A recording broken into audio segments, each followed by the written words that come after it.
36. Mr.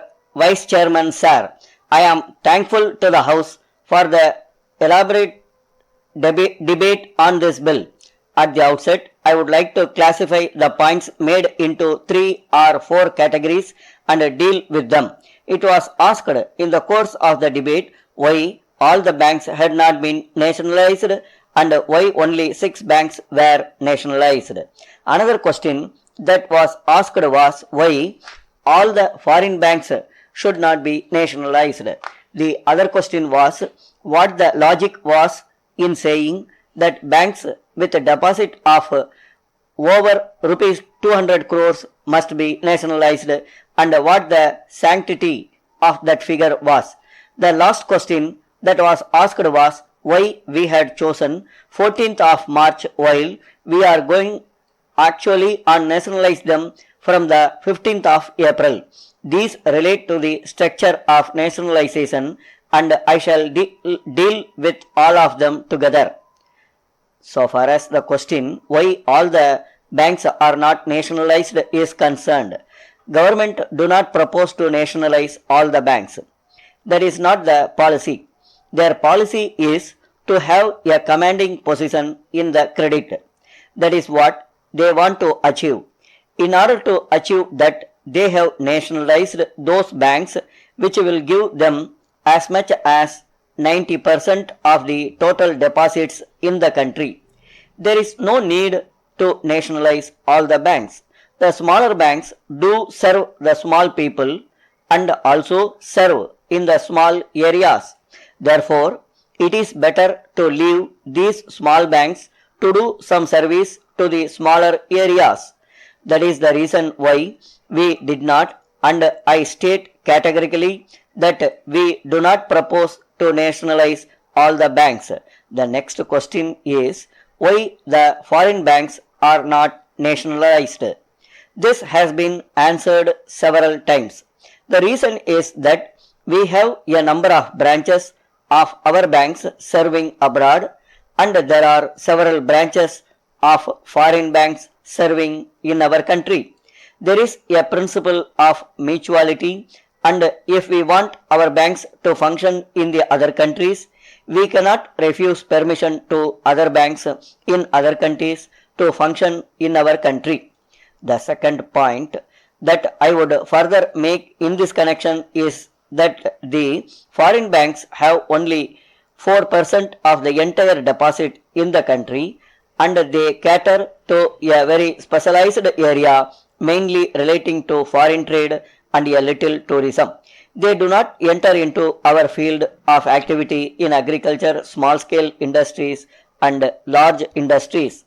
We do not lose anything by allowing the foreign banks to function in our country. On the contrary, by having our branches abroad, we are not only to project our trade in those areas but also serve our people who are resident in those areas to take advantage of Indian banks there. The next question is why we choose banks with deposits of rupees 200 crores. Honorable members are aware that whenever we want to nationalize, we have to bring it under a classification. The classification should be reasonable.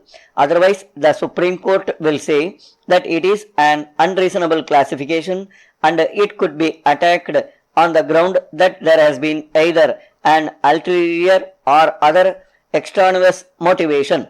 The next bank after this deposit limit is one which is only rupees 150 crores bank. Thus, we looked into the list of banks. We took as a cut-off point one on which there would be a great difference between the banks that would be nationalized and the next one which would not be nationalized. This gave us 6 banks. Their deposits taken together with the 14 banks already nationalized raised to total command of nationalized banks to 90% of the deposits in the country. We thought that it was quite a reasonable control over the credit institutions. That is the reason why we chose rupees 200 crore limit.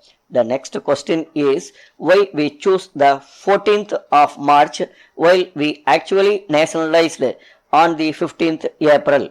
You are aware that we have to get statistics from the various banks, and the latest statistics that we could get from all the banks were a month earlier, that is around 14th March. We cannot get statistics of the previous day. It takes time to get the statistics and the data. If the honorable members remember, even at the time of previous nationalization, there was exactly a month's difference between the date on which the banks were nationalized and the date chosen for ascertaining the deposit condition for nationalization. Indeed, the government deserves compliment for the extraordinary secrecy with which the banks have been nationalized. If the information had leaked out even half an hour earlier, manipulations would have taken place and the whole scheme would have come under very violent criticism. Now, I will take up a suggestion made with regard to the working of the banks. The point made was that agriculture should be given a higher priority and that agricultural credit was not served adequately. Stop.